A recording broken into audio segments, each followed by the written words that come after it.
먼저 우리 원외당협위원장님들께서 정말 오늘 이 대통령 구속 한 달을 맞아서 그동안에 대한민국에 벌어진 대한민국의 모든 불법과 위법과 편법을 비판하는, 이렇게 해서 많은 국민들이 기억하게 하는 이러한 집회를 해주신 데에 대해서 감사드립니다.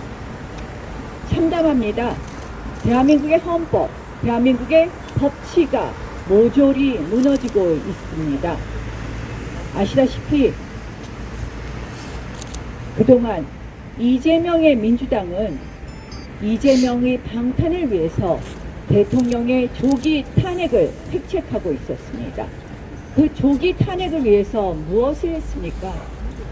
대통령 당선 이후부터 탄핵을 외치면서 국회를 완전히 장악한 그들은 국회의장, 법사위원장, 예결위원장, 운영위원장을 모두 차지하고 한마디로 입법 독재, 줄탄핵, 예산 삭감으로 대한민국 국정을 완전히 꽁꽁 묶어버리는 국정 마비를 했습니다.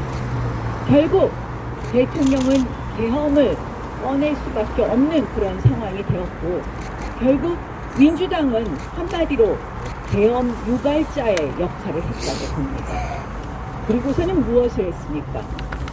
내란이라는 프레임을 씌워서 한마디로 사기 탄핵을 획책했습니다. 그리고는 또 무엇을 했습니까? 여기 있는 공수처가 나섰습니다.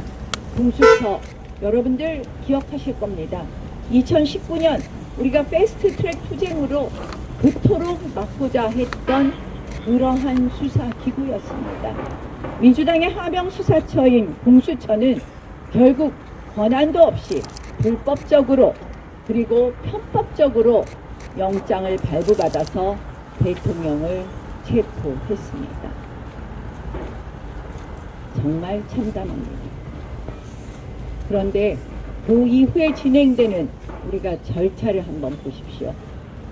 헌법재판소는 사실은 국정마비의 공동정범입니다. 여러분들 생각해 보십시오.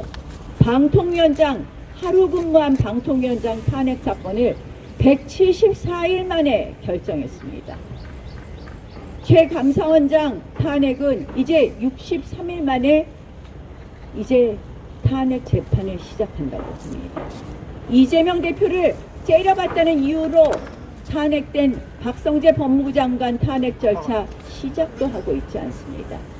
국정마비의 공범, 헌법재판소가 편향적이고 그리고 불공정하게 재판을 진행하는 것을 우리는 목도하고 있습니다. 이재명과 친구인 문영배 헌법재판소장 대행, 남편이 민주당 국회 측 대리인과 같은 펌에 근무하는 재판관, 그리고 동생이 대통령 끌어내리는 위원회 부위원장인 재판관, 대한민국 주적이 북한이라고 대답 못하는 재판관들이 지금 헌법재판소를 과속으로 몰아가고 있습니다. 이제 대한민국의 마지막 법의 사법질서의 최후의 보루라는 헌법재판소는 헌법 파괴자로 전락되었습니다.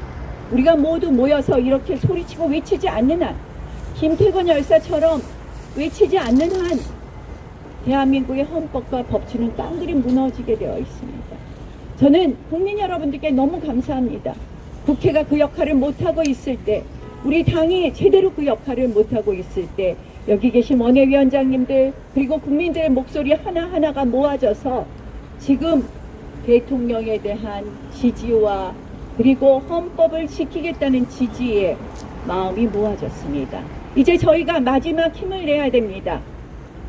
외국 대사 접견하고 우클릭하는 척 하면서 대통령 놀이하는 이재명이 대통령이 되면 어떻게 되겠습니까? 우리는 이미 보았습니다.